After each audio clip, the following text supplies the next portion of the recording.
I'm back. I've given Mummy some Valium and a cocoa. That'll keep us quiet for a few hours. Anyway, where were we? Oh yeah, we were going to talk about the first few flights, weren't we? So yeah, after God knows how many hours, 26 hours of practice in one month and 1 week, I finally went down the field. We did some ground handling. Everything looked good. The only thing was I had a little bit of a twinge in my back, which is nothing unusual for me because I work in front of computers mostly. And Mike, my instructor, said, well, I think we can go. The weather conditions are great. Let's do this. And I was like, well, I don't know, I've got a bit of a problem with my back and all this. And Martin said, well, look, if you don't do this, you'll be like one of those guys who always turns up to the airfield and does loads of practice but never actually manages to get in the air. So I thought, yeah, he's right, we need to push this, we need to go. So it was the 19th of November 2017, and so we did a hang test and checked all my harness out and everything. Conditions were right for a reverse launch. So let's run VT. So here you can see me pulling it up. That's nice control.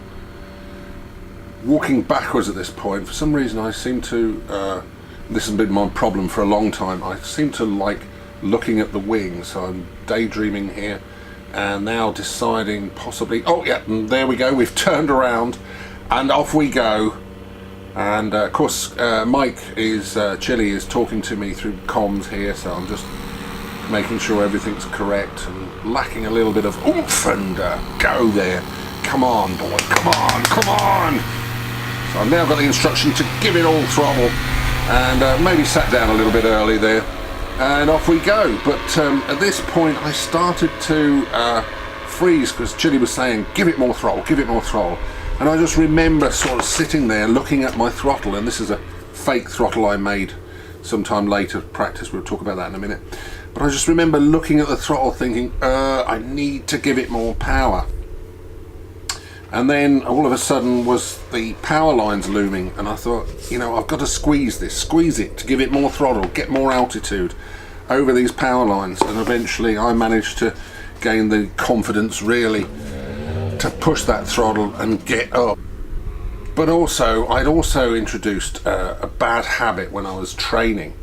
And I do remember Chilli telling me not to do this, and I kind of thought, well, I can't cope with it, this. I remember going down the field when I first learned, and there was all these risers and things, and he was explaining the A's, the B's, the C's and the D's and the brakes and this and that, and I was thinking, oh my God, how is anybody going to comprehend what all that crap is all about? And I suppose after 26 some odd hours of practicing in a field, you get to feel everything and everything starts to make sense. But what I was doing is I was putting the brakes around my hands, as we can see in this video.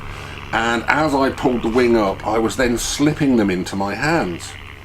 Well, that's all very well on the ground, but of course when you've got a throttle in your hand, and I was learning at the start of the winter, so every flight was going to be cold and I would need gloves on, you can't slip it over your hands into your fingers.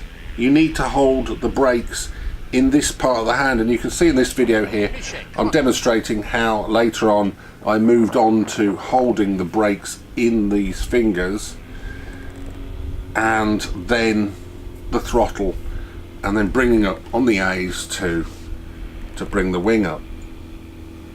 The trouble is when you've got gloves on, you start to lose the feeling of everything. I mean, first few flights I did was in these ski gloves, and they just like extra thick condoms on your nether regions really. You just cannot feel anything through them. On the first flight, you suddenly get in this position, you've got everything on, you've got gloves, you've got a throttle in your hand, everything's alien. I actually made this a fake throttle. It's just a piece of wood, I screwed it onto a bit of MDF which I cut out to fashion a throttle, and I just basically clipped and glued an adjustable reusable cable tie on there, so I could just put that in my hand and then do some ground training just to get a feel of a bit of restriction. I couldn't, there's a throttle in your hand all of a sudden. So the next few flights were complete failures. I did them, I think I attempted to take off 3 times with my instructor and failed every time. I think really I suffered from a problem of watching YouTube too much, and I'd seen this video, Run VT.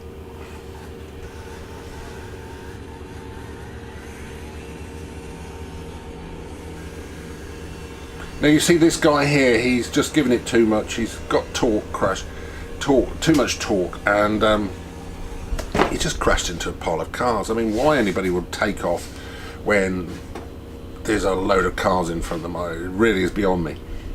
So Mike gave me a very useful piece of advice after my first flight. I mean, effectively I had a 3-blade prop, and they said please change that to a 2-blade prop, because it's fiberglass, it's quite expensive, and you will break it. And sure enough, on those first 3 flights attempt, I kind of started to almost take off, and I just sat down. The frame kind of twisted a little bit, hit the prop, and re-shredded a prop. So I had to buy a new prop almost immediately. It never flown, this prop. So that was £200 straight down the drain. So wise words, probably go for a cheaper prop. In fact, wise words, maybe one of the criteria of buying a paramotor when you are a newbie is actually buy from someone who can find the spare parts very easily, preferably stocks them, such as props. So finally, about the 17th of December, I finally get down to the airfield, and the conditions are for forward launch, and me and Martin, my flying buddy, decide to try and take off. And here you can see me being clipped in, and Martin helping me, just clipping in there. You can see I've got those heavy gloves on at this point, so feeling anything is a little bit difficult. And then we're off to take off, speed. And you can see here I'm holding those brakes still round my wrist.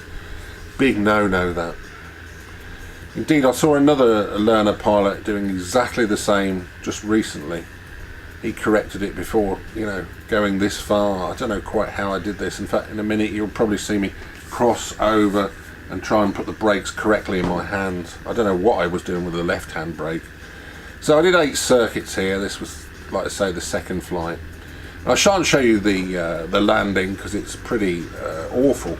And then I think we tried for a 3rd flight, but the 3rd flight was a complete failure. Just don't know what happened, just didn't manage to get enough acceleration. You can see it here.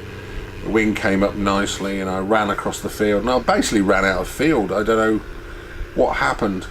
We wondered whether there wasn't enough acceleration, but it could be just a bad workman blaming his tools, I guess. And this is so exhausting, you know, putting all this equipment on and standing there with a motor and running, and you know, also feeling nervous. I feel so nervous before trying to take off. And some other people said to me, I don't know why you feel nervous. Usually the people who, yeah, never mind what we think of them.